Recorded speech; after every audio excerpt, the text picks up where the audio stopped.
Hello, everyone, and welcome to today's webinar. My name is Kim Dalsgaard Christensen. I'm the Chief Commercial Officer at Continia Software. I am the humble host of this event, but in a few minutes I will let screen and sound to Mikkel Reisbøl, who will make the presentation of latest features in 2025 R1 for document capture. For those of you who haven't met Continia before, this webinar, very short. Continia is an international software vendor. We focus 100% building solutions enhancing the financial capabilities within Microsoft Dynamics Business Central. Each and every solution is delivered through our partners. All our solutions are available on Microsoft AppSource, and 1st of April, all solutions were upgraded to new version 2025 R1, supporting the new Business Central 2025 Wave 1, both in the Continia and Microsoft world, also called version 26. During this month, we will release extensions as well, supporting Business Central on-premises versions. To support these new versions, we have established a comprehensive range of latest features webinars. Since you did register for this, you will get access to the recording of this event. Furthermore, we will make recordings of all webinars available on our YouTube channel. Just go to YouTube and subscribe to our channel, and you will be notified when new videos are published. The pure purpose of our latest feature webinars are to show new added features and improvement to an existing set of features from previous versions. If you're interested in a full walkthrough of all solutions, we also offer webinars for that purpose. Just go to our webinar page on our website to register. And actually, that was it from my side. So now I will leave screen and sound to you, Mikkel. Thank you, Kim. Let me see if I can figure out how to share my screen. Great. Thank you, Kim, for handing over to me. And it's a pleasure having you all here. You can see we have several hundred people attending. This is fantastic on a Monday. So let's get started with the show. We have 1 hour ahead of us. And before going into the solution and viewing the latest features, I'll introduce you to the team joining and attending this session from Continia. My name is Mikkel Reisbøl. I'm the specialist at Continia Software for document capture, and I'm your host today. Let's move on. What is it that we're going to expect of today's session?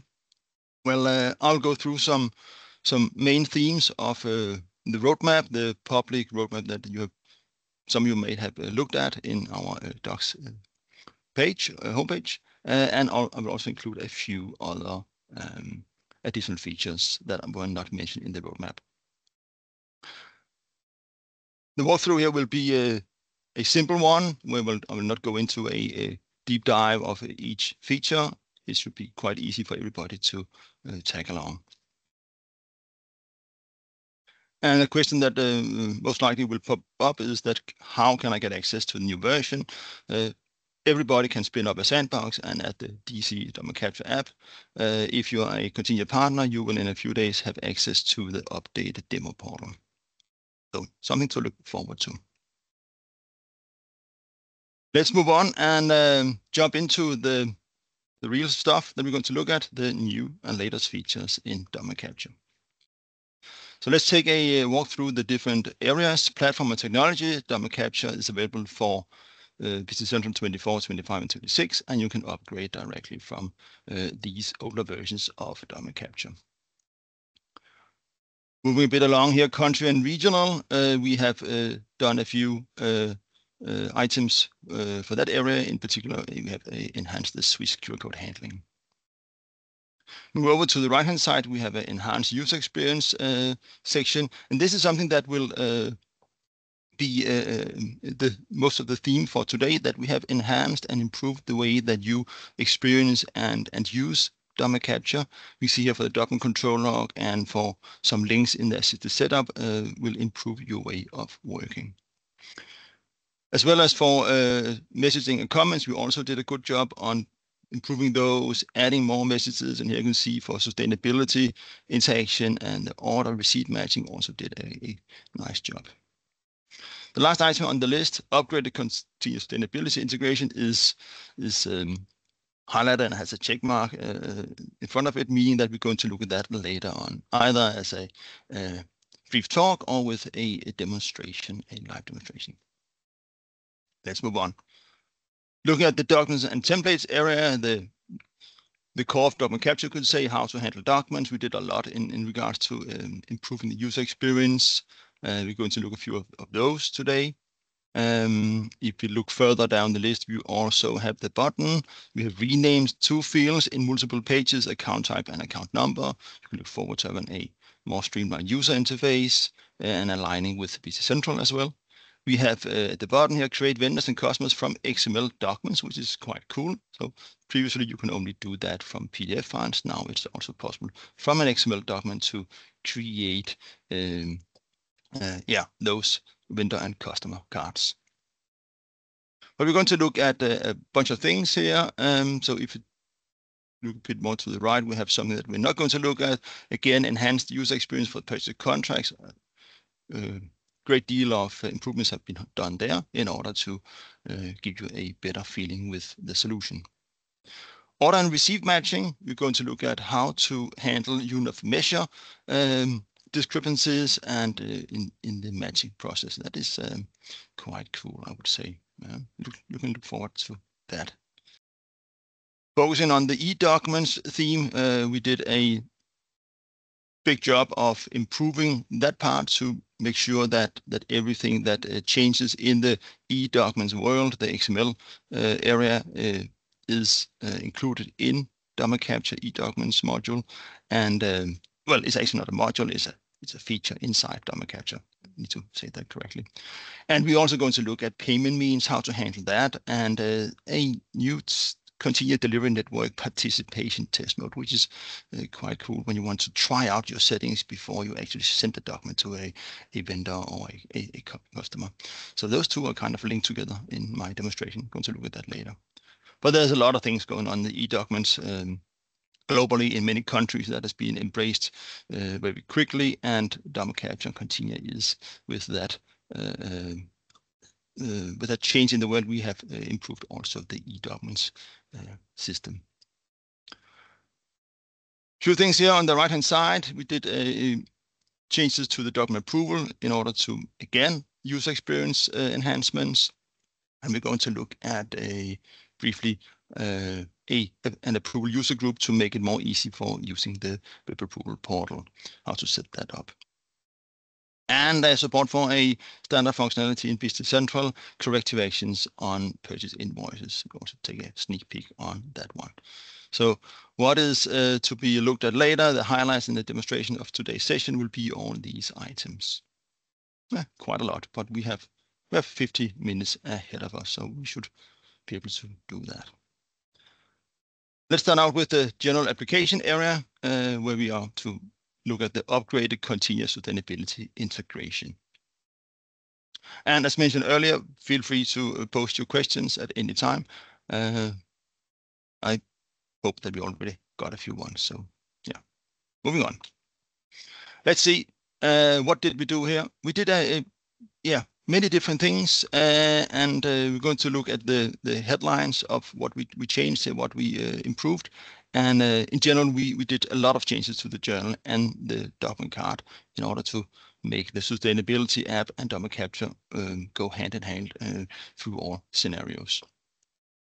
One of the changes we did was that we ensured that you cannot edit the environmental fields, the sustainability fields, when we are working with other types than accounts and items. So for fixed asset, as shown here, you cannot change these accounts. You cannot fill in values, as it doesn't make sense. You have to do it for accounts, GL accounts, or for items. So ensuring that we don't fill in too much and wasting our time on account types that are not supported in or not needed for sustainability reporting. to help everybody work with these different and difficult invoices you might have in regards to how much power you're consuming or raw materials that you're using, we have added a good deal of comment messages that shows up in the journal and in the document card, helping you, assisting you with what to do and how to react to the content of the invoice. And yeah, we only just looked at the surface of these changes. We will not go deeper into this, so please take a look at our docs documentation where all this has been described, and it's both in the release notes and also created as separate articles explaining how to use the sustainability integration. Moving on to the documents and templates area, where we have 4 items on the list. Let's start with the first one, the support for Business Central PDF Viewer. So with the recent release of Business Central, Microsoft included a report viewer, and that is something that we, from the document capture side, want to utilize.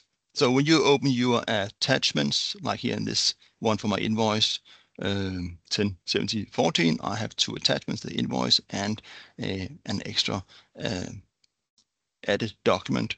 So whenever I want to open a document, I simply click on the open action, and the page then will, the browser will show you the PDF file straight away. Previously, you had to download this file and open it on a separate browser, but now you can have it directly shown without any other needs to click around. If you want to download the file, you can do that here from the browser, selecting the download action here, the right-hand bottom side. There's a small thing that needs to be changed. It's from the Microsoft side, as this is a built-in report viewer, that if you have a multi-page PDF being shown, then Business Central could blank some of the pages, and this is going to be addressed by Microsoft. This is a generally known problem or issue that it might occur. It's a periodically occurring problem, so not everybody would see this. Just to let you know that it's might happen, and it's going to be fixed in a update from Microsoft. Yeah, let's move on with resizable fact boxes. Again, Microsoft Business Central version 26, the lately released one, has included a fact box resizing feature. So if you look to the right, you have the Business Central 25 view of a document capture document journal, and you see we have this handle here in the middle where we can drag left and right to resize the document viewer. And if we fast forward a bit to Business Central 26, you'll see that the handle is gone, and we are now using the built-in functionality. So goodbye custom add-in from our side, and welcome to the native support of a PDF viewer. However, this viewer has a limitation of only allowing up to 50%, half the screen area, to be used for the viewer, whereas the old one, you would say, the Continue add-in, allowed you to use way more. But I hope this 50% screen size is enough for everybody. And please note, this change of behavior only applies to environments, users running in Business Central 26 or newer ones. Yeah, so we are supporting standard functionality, making it easier for everybody to understand what is going on. And also, if you need to do some customization, it's based on Business Central standard code. Yeah, no more custom add-ins from our side. Now to something completely different, AI and manual line recognition. This is what we're going to look at right now, and we've introduced the possibility to override the AI capture data and say, I want to capture something else handled manually here in my setup. And as you can see here in my document, I have multiple lines, and these have been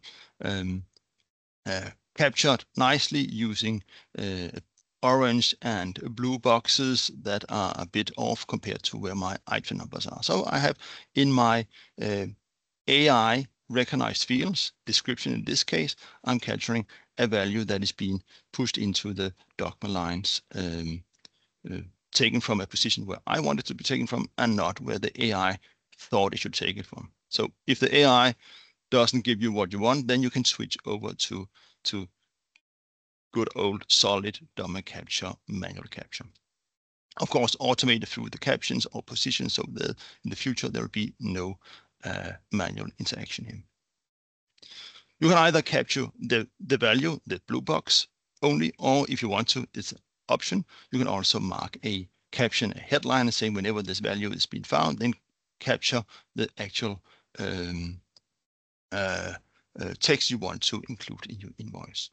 Which fields are then have this feature applied, and that would be the number, description, quantity, unit cost, and line amount. These are the 5 standard AI fields where you are allowed to, from now on, interact and override the AI and simply capture whatever you want. But how do we do this? And it's quite simple. Do this by either simply selecting the line field, the field you want to work with. That could be line 1 in your invoice, and then point to the area of the line field, the description or the number or the unit cost, whatever, and then go to the document and left click, make the blue marking in the area of the document you want to capture. And if you want to use a caption, a headline, you can mark that also. So more or less similar to what we know from header fields or other custom manual handled line fields. Whenever we do this manual capture of an AI field, we link the capturing process to another AI field, meaning that we need to have at least one AI field in order for the AI to know where to pick up these manual values.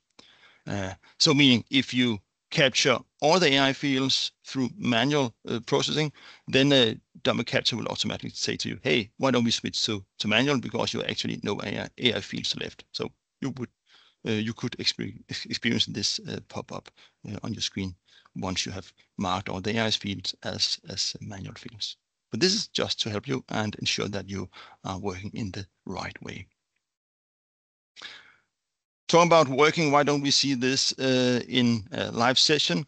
Let's take a look at how this is to be handled.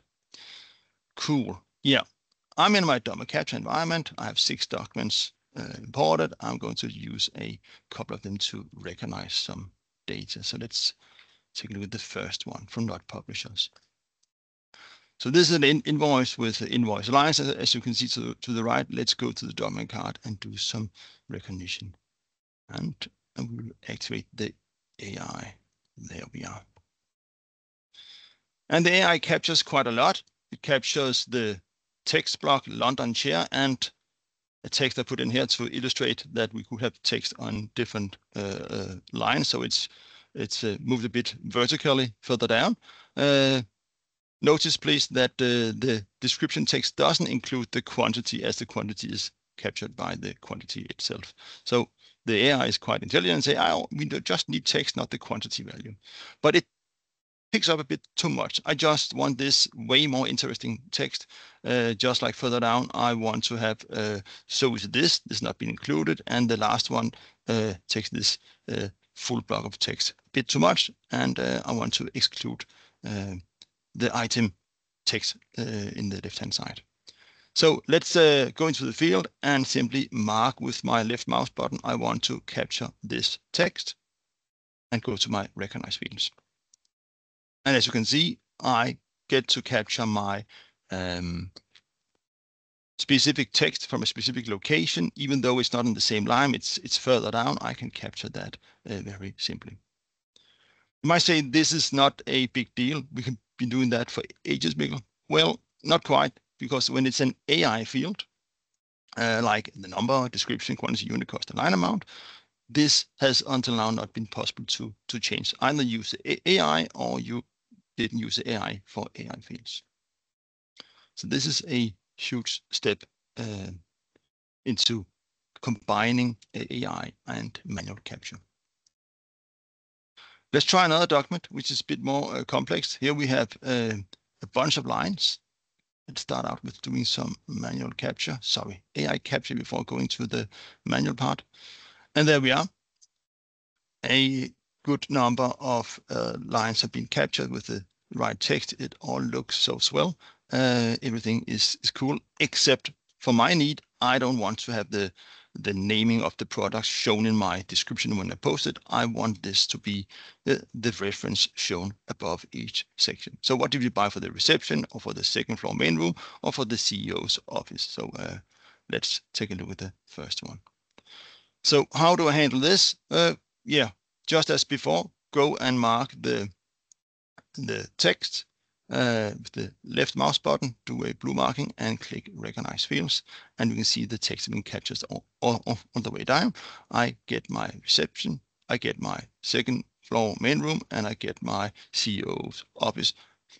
But it's not quite right, because I do have other text that are being captured, like the Athens pedestal is linked to the wrong line. You can see that it's my 1845 item number. That is actually the last line, but it takes the text from the line above. And that's because the pointing to the text location has shifted a bit upwards, one line, meaning that everything is pointing higher than the actual line where we have the item number and other values. So we need to guide the recognition using a caption, a headline, you would say. So let's try this out. Point to your field you want to recognize and go to the headline, mark that with the orange button, and mark the description you want to capture with the left mouse button. And there we have text being captured, and only the text that starts with or have a caption reference in front of it. So that's how we do it. But wait a second, Mikkel, now I have empty lines. I want to have all the lines being marked with the reception or CEO's office.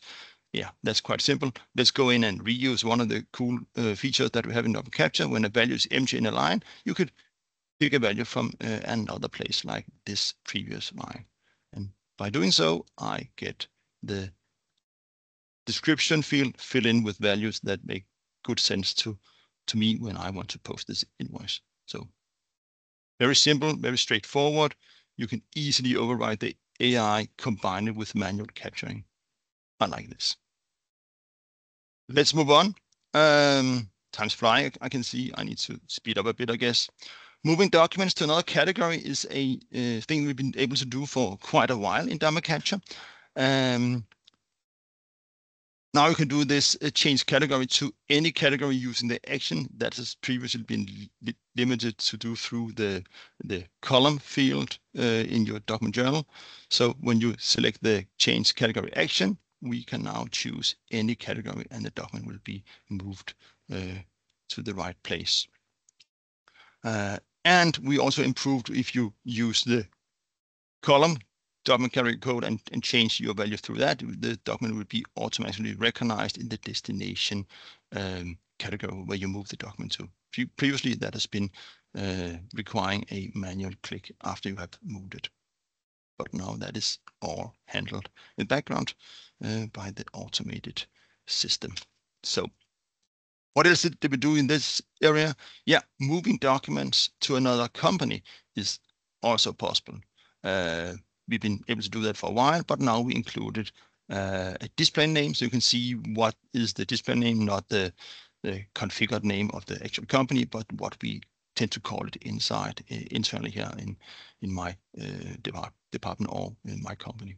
So you can see my display name, and it reduces the hassle when you need to figure out what company do I need to move to. So you be able to do that way faster, of course. And when we move to another company, you can do now you can move it to another category if you want to. So in this case, I can move my document to another company, another category in with just a simple selection here and press OK to the moving. So very simple and very straightforward. Now, let's take a look at how this goes down. Moving into my journal once again, and here I have a couple of documents that have been wrongly sent to my purchase category. You see I have a purchase category shown up here, and these are from my customers. So I want to move these to another company and to the right category.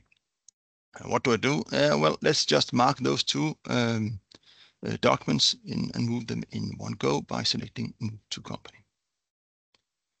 This opened up my page where I have the company name, the display name, and the category. And I want to move these documents to my company where I sell stuff. This is my selling company, and I wanted to move it to the category called sales. So let's select this one. So when moving this one to the category, we will recognize the data and create sales order based on these two documents. So this is done. Let's move over to the other company and do a refresh so we can log in. There we are. This is the selling company I have. And I have two documents that just entered. The one that was wrongly recognized and wrongly handled. Now they are correctly seen as Relic Cloud and Trade Research companies, and all the lines have been recognized automatically and they're ready to move on.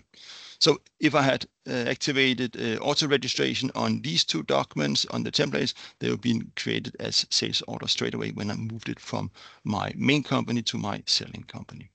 Quite cool. And this saves me a bunch of time and a bunch of handling, ensuring that things go in the right direction.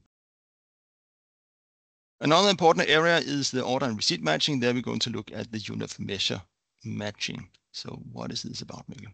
Well, sometimes you will receive an invoice or credit memo where the unit of measure and the prices, the quantity, they don't add up because you might have ordered these in pieces, and the supplying company will show this in the invoice as boxes, pallets, or other unit of measure type. So let's handle this one. What we have done is to include two new fields called match base quantity and match base unit cost. These will then handle and ensure that we are matching the same types on both the invoice and the order side. And then you might say, how do they work together with the standard match quantity and match unit cost? Well, they don't, kind of. Either you match using the standard ones, what you see in the invoice and what you see in the order, can they match together? Or you'll use the match quantity through base values or the unit cost base. So whenever you update one of these two groups, it will reset, as it says here, the other group. So changing my match quantity to yes will reset both my base quantity and base unit cost. So we ensure that you have the right settings applied. You cannot combine two conflicting settings, of course. But how do we do this? How do we calculate this? Quite simple. We look at the unit of measure quantity and recalculate that to a base quantity.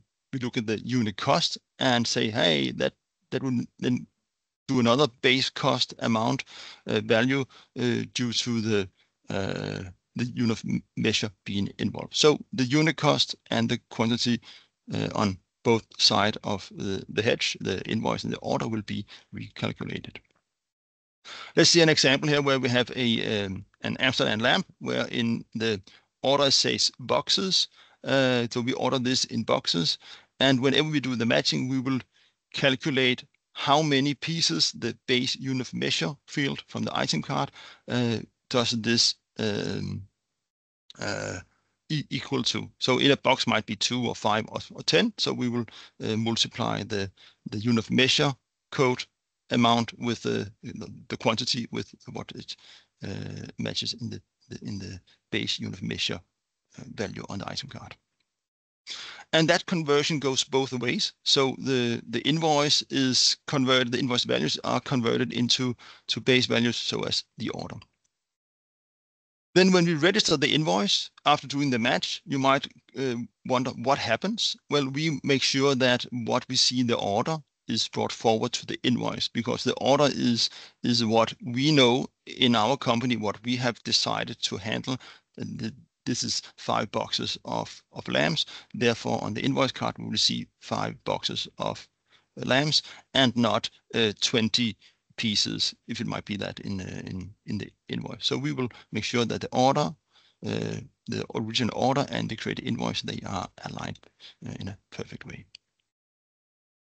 And this is definitely something you're going to look at right now. Cool.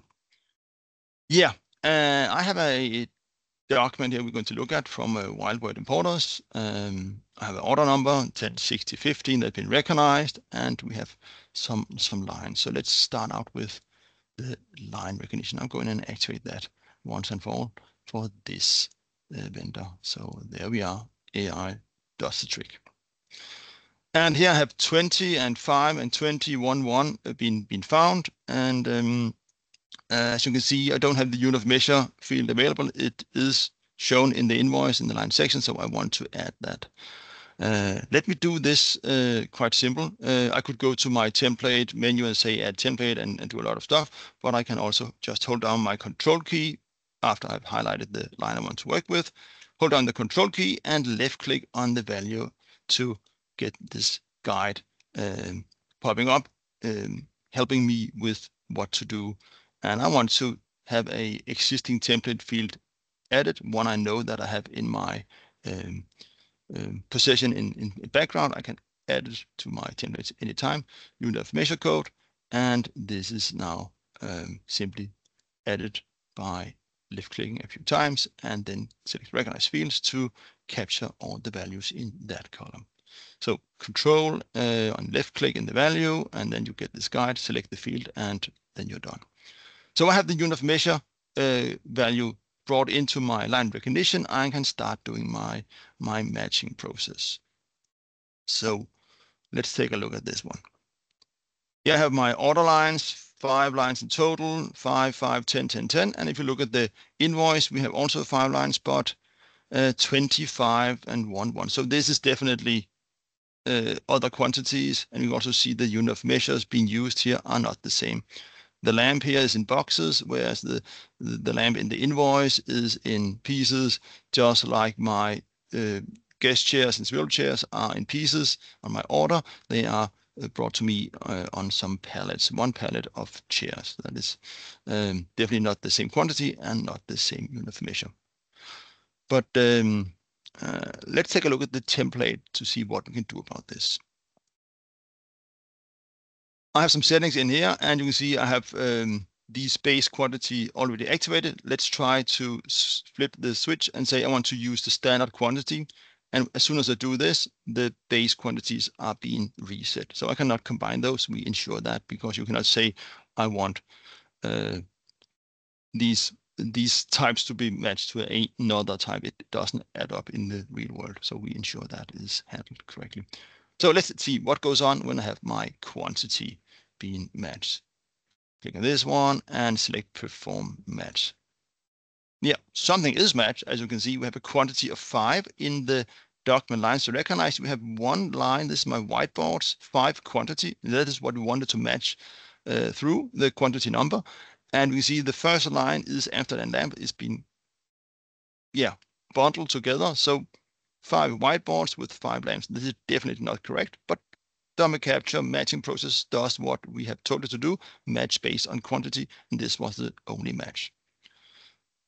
This is definitely not right. So let's go back and try another settings. Let's go for the unit cost instead, the good old unit cost, and I will disable the quantity. So the price is now what we're going to use.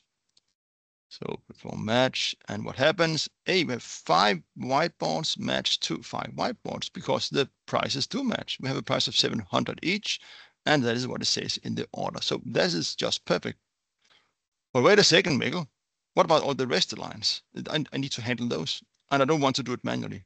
Oh, of course not. So let's go back and change the template once again, and say let's use some base quantity and base unit cost.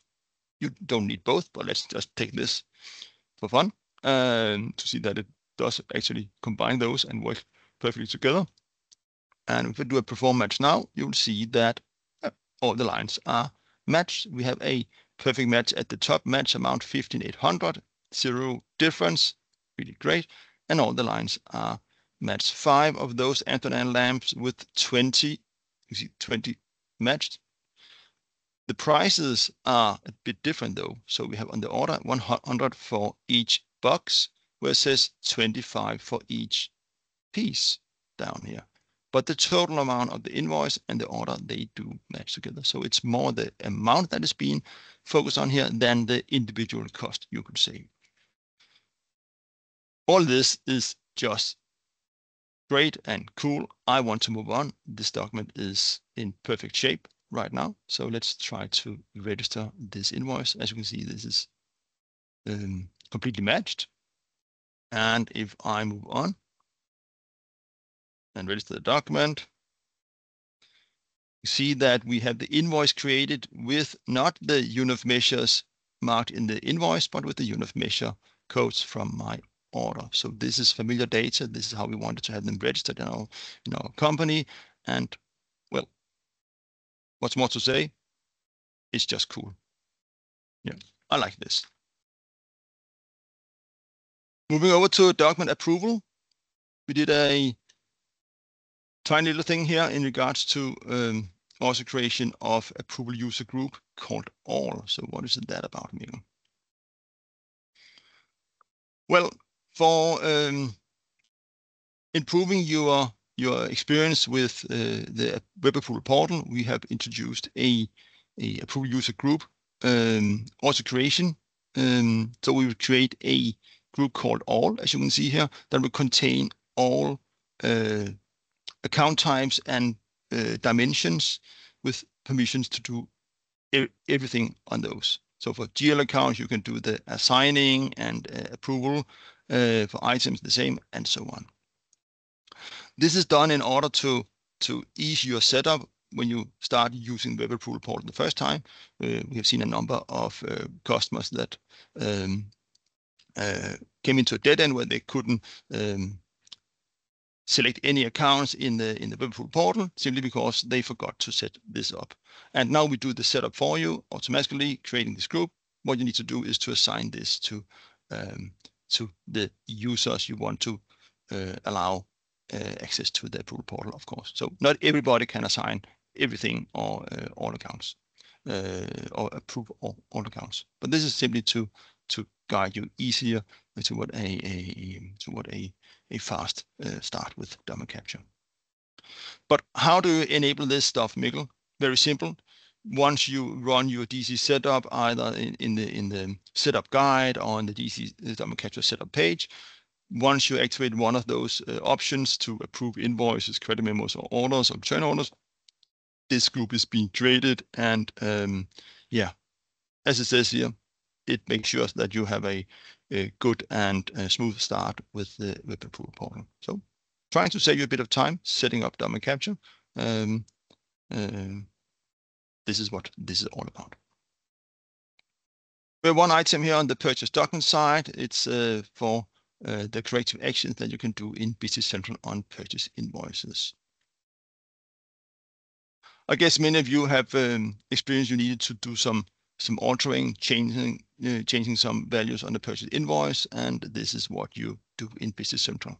You'll use one of those actions, correct, cancel, or create corrective credit memo. These are standard features that will generate a new set of data. What we have done is that once you run one of these actions, we will copy all the documents attached to the original invoice and place them on the new document that you wish to create. This ensures that you have the history included on the let's say credit memo, and everybody can follow what has happened, what's the reason to this, and don't need to look up the original purchase invoice. All the attachments that are being copied from the invoice are being included as what we call drag and drop attachments. They will be available in the they are available in the attachments document list, as we call it, from within the invoice. You don't have to do anything. It happens automatically in the background, saving you the trouble of adding those by hand. Yeah, cool little thing that makes the working day much more fun. Now it's time to e-documents. 2 items on this list, and very interesting ones. You can set the continued delivery network in a test mode, and we can start using payment means and do that automated. So let's see how that is going to be handled and what it's all about, Mikkel. So the test mode that you can activate is for ensuring that you have a good start.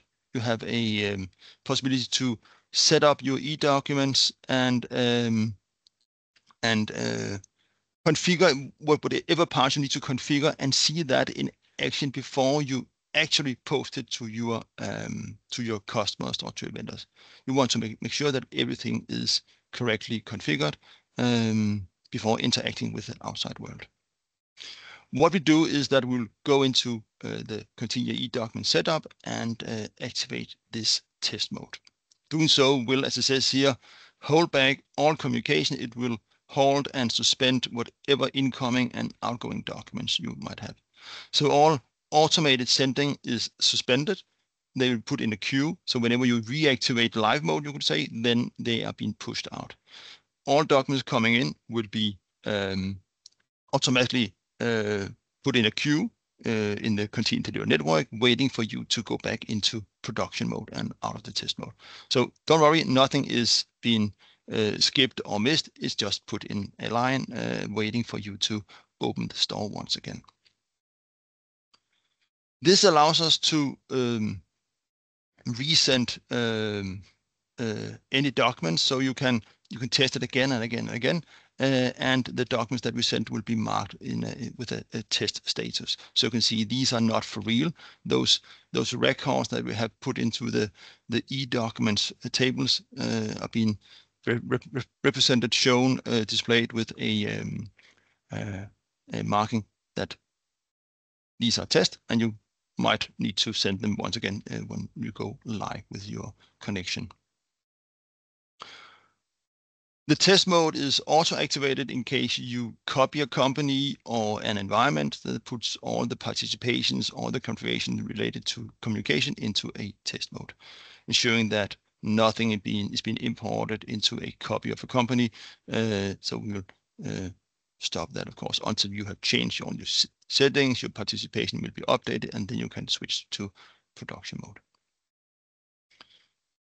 Cool thing for setting it up, and also when you want to try out settings in your vendors, customers, where we have these interactions. We're going to see that in a few seconds.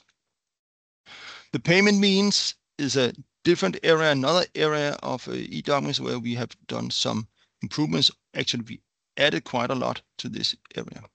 And the payment means could be a bit complex because it's a lot of data being linked together, working together. And if you're not familiar with the payment means already, I encourage you to go through our docs articles describing what this is about and how to handle this.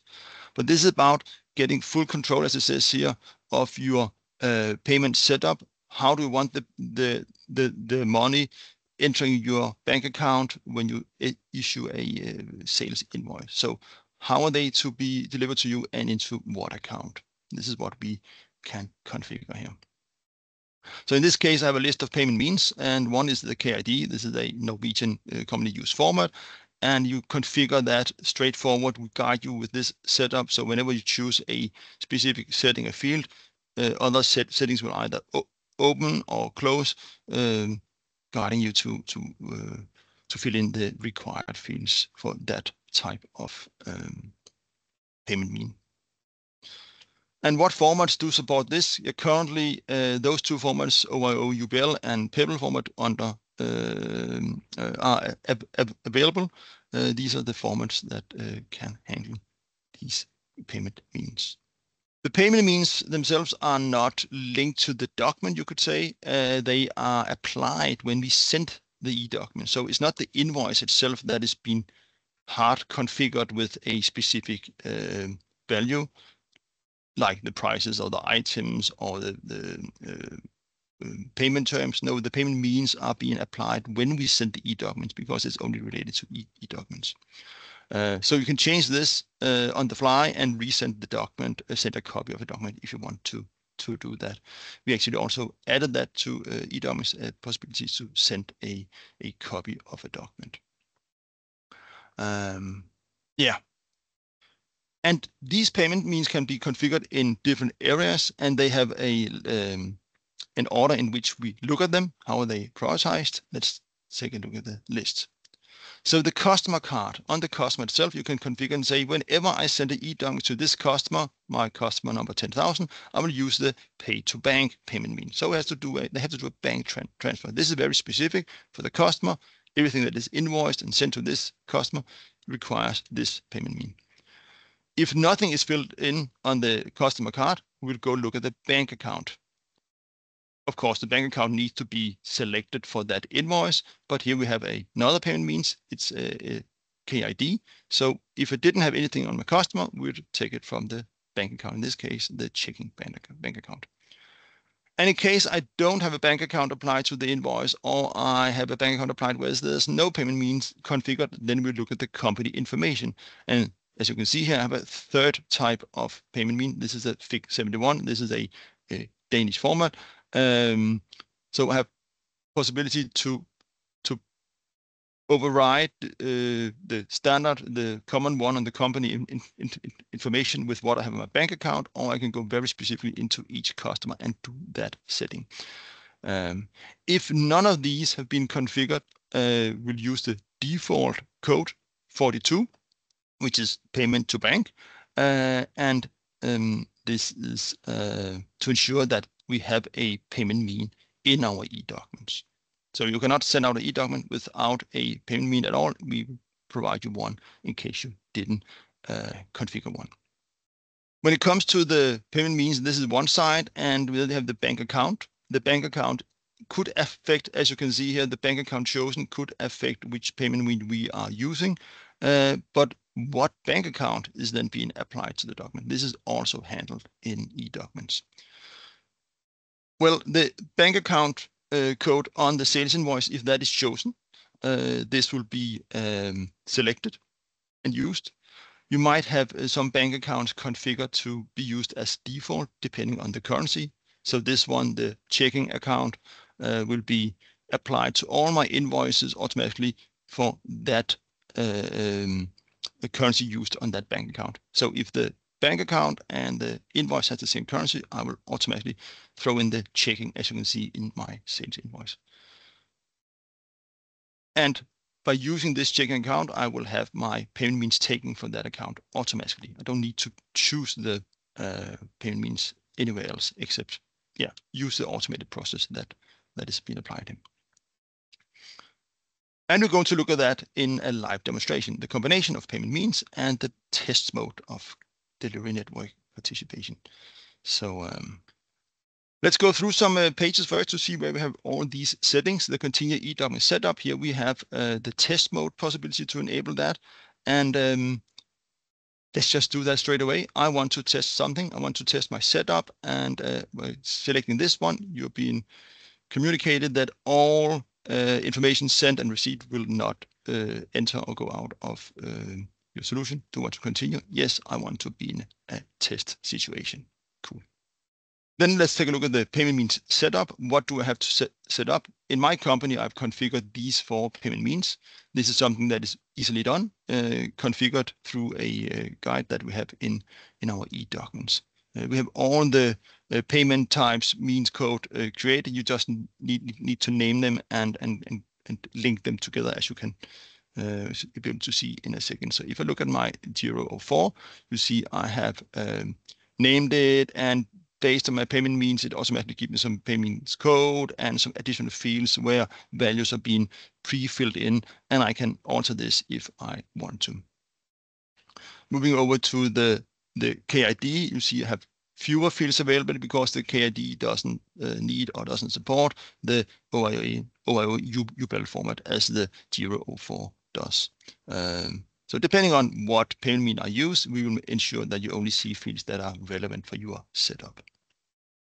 And these are the payment means I have available for my customers, for my setup in general. So let's take a look further here, go to my customers and view this e-customer page.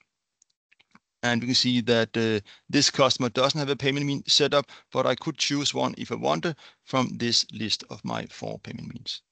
But let's leave it blank for now. We don't want to use it on a customer level right now.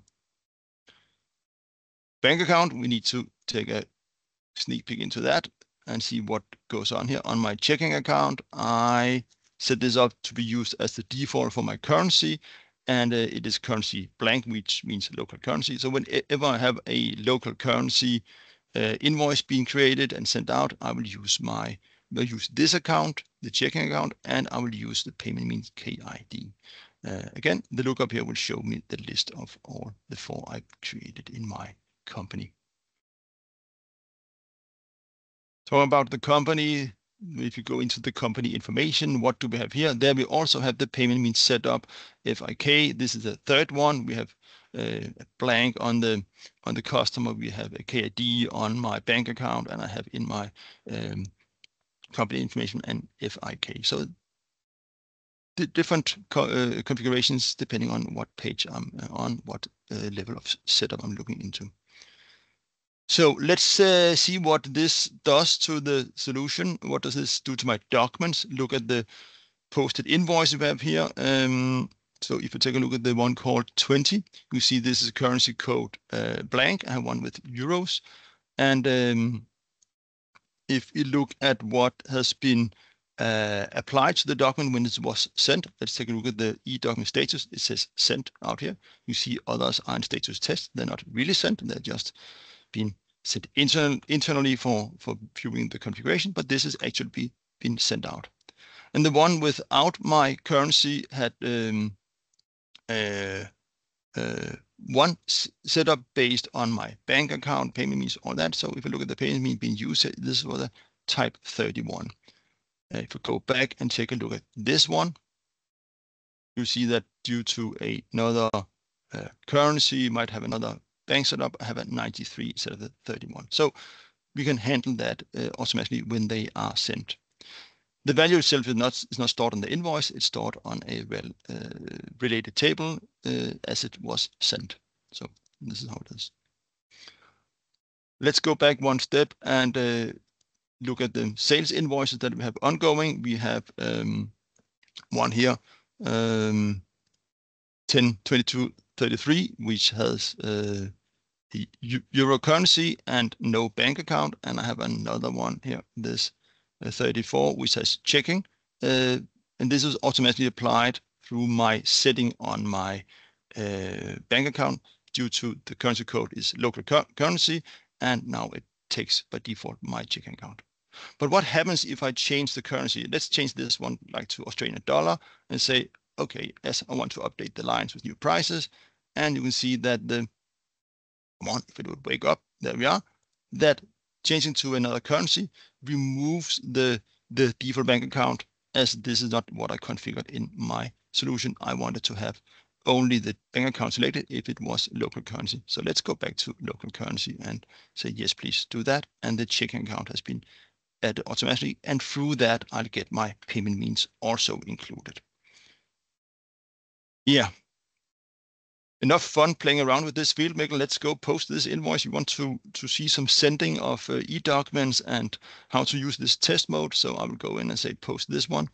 And let's just say no to this one and go out, look at our already posted invoices. You'll be able to find this here at top. Here we are, today's invoice. This is the one. And this has not been sent yet. So let's send this through CDN. It's not sent yet. It's all blank out here to the right in e-document status. So let's send this one and send it through the continued delivery network. So I've been told here that it's been sent in the test mode, and I could go into outgoing network document list and see the full list of all my documents that have been sent either for real or in test and look at those data. But this list contains a lot of records over time. Instead, I want to look directly from my invoice how this was handled. So this is in test mode, and it was sent with a payment mean 31. Cool. So, but wait a second, this was not what I wanted for this vendor, sorry, this customer. I wanted this to use another payment mean because I actually need to go in and adjust my customer. So all future sending of documents will be handled through the right payment mean. So let's see, this one has a blank one. This is not right enough for me. I want to have it to go through the 004 instead. So all documents now sent out to this customer should use the 004. So let's try again. This was a send test. So let's do another test of this one and see what goes on. I'll go into the list, and now we have 2 records. The last one is this, and we will get another payment mean fill in, payment mean 50 now, due to we changed it on the customer card. So our prioritization does work. We take the customer first, then the bank account, and then the company information. So we didn't go to any other checks than, is it on the customer card? Yes, it is. Go use that. And with that in place, I can say, this is cool. My setup does work. I will go back to my eDocuments configuration, say go live with this one, find my posted invoice and say, this one I would like to send once again. This one, yes, thank you, Mikkel, and thank you, BC Central. There we are, was sent, and now it has status sent. A third record is recorded. This is sent for real, and if I look at the data behind, it is the code 50. So I'm able to try out my configuration, make sure everything is in place, and when everything turns out to be in great shape, go live with it and send it to your customers. This is really great. I like to be able to try out my configuration before interacting with the outside world. I hope you have the same experience, the need for ensuring your setup before you actually record stuff in your Business Central. With that said, we are at the last slide, Q&A. I hope you have asked a lot of questions and that my colleagues answered all of them, or hopefully most of them. Jesper, have you any open questions, areas we need to look at, something that needs our attention? Hello, everyone. No, we tried to catch up with the question that came during this session. Mm-hmm. I think we have a lot of positive feedbacks, and I noticed some positive reaction as well to the AI improved matching. Mm-hmm. And there were also a few questions regarding that. Maybe Mikkel, you could put on a few more words for those who not have started using the AI matching, and say why AI matching is useful and which capabilities they give the users, just very shortly. Yeah, let me see. You can find my environment once again. This is my main company. Let me log in. Yeah, well, our line recognition and in general our AI recognition for both header fields and line fields is something that is able to capture what we tend to call asynchronous structures of documents, like this setup or this structure we have here, where lines are not perfectly aligned. You might have values being placed further up and down or overlapping columns. The AI ensures that we can capture a visual structured document, and in most cases that goes perfectly right due to the configuration that we do on our individual fields. So what we need to remember here, that for document capture we can go in and do some settings for each field, how these are to be recognized, and there's a bunch of settings regarding to what values do we allow in these fields, or is it a calculated field? And all this interacts with the AI. So in general, when using AI, and we can combine with settings specifically for this fields for this vendor, this is a great tool, a great way of capturing data. And now with Domain Capture 26, we can also override the AI in those situations where a specific field is a bit troublesome, or the AI was a bit too generous or too conservative with the capturing, which is something that other solutions have difficulties with or not possible to handle. So I really like this. This is going to be what I'm playing the next many evenings at home together with my wife. We like this. Yeah, a bit of a personal feelings about this, but thank you, Gitte, for seeing this. Thank you. Anything else, Jesper, we should address? Thank you, Mikkel. No, surprisingly, there was not that many questions. So I definitely think that's credit to you for explaining all these things, all these features very clearly and understandable. I think we already went a little bit over time. So I just want to put on a few words saying that we currently is in the process of finalizing the roadmap for Document Capture 2025 Release 2. Which will be published on our Document Capture docs later this month. So we recommend all of you to keep an eye on the docs for the latest updates regarding the roadmap for the next major release. Great, thank you. And yeah, these were the final words. Thank you for joining. It's been a pleasure demonstrating once again a great new version of Domain Capture. It's only great due to all the commitment from your side, users and partners. We love your feedback, and we love supporting your businesses. Thank you all.